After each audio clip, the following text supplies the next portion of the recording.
You're on your own. That is the latest message from Florida's Department of Education. They say that's the message they're getting from FEMA. For months, schools here in Southwest Florida, around the rest of the state, and the whole country were told that FEMA would actually help schools pay for critical personal protective equipment supplies needed as students and teachers return to campus. Well, tonight, state education leaders are exclusively telling Four in Your Corner investigator Katie LaGrone FEMA is now walking back that promise. Days after we were first to reveal Florida school districts banking on FEMA to help pay for personal protective gear could be left high and dry, a spokesperson from Florida's Department of Education tells us that's exactly what happened. School district leaders just finding out themselves. It is perplexing. Lee County School CFO hadn't heard until we told her. The district has already spent at least $3.5 million on masks, sanitizers, wipes, and other PPE. We're talking about basic necessities. And anticipates spending up to $10 million more.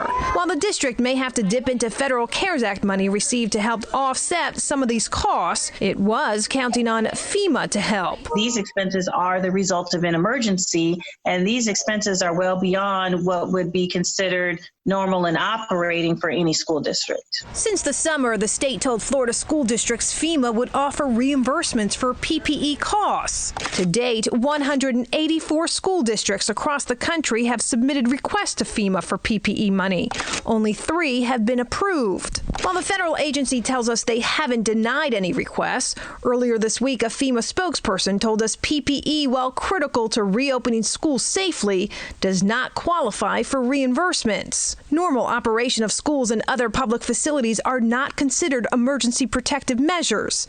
In other words, FEMA money for school PPE is not an option. Since that has hit our radar. During a webinar with superintendents earlier this week, Florida education leaders also shared confusion over the unexpected and apparent snub. FEMA may be in a place where there's been some indecision on some of these reimbursements, and we are right here with you, and we are continuing to work through that. Florida's Department of Education now allocating $30 million in grants to help schools pay for the warehouse-filled boxes of PPE they've had to order, but are now scrambling to find the money to pay for.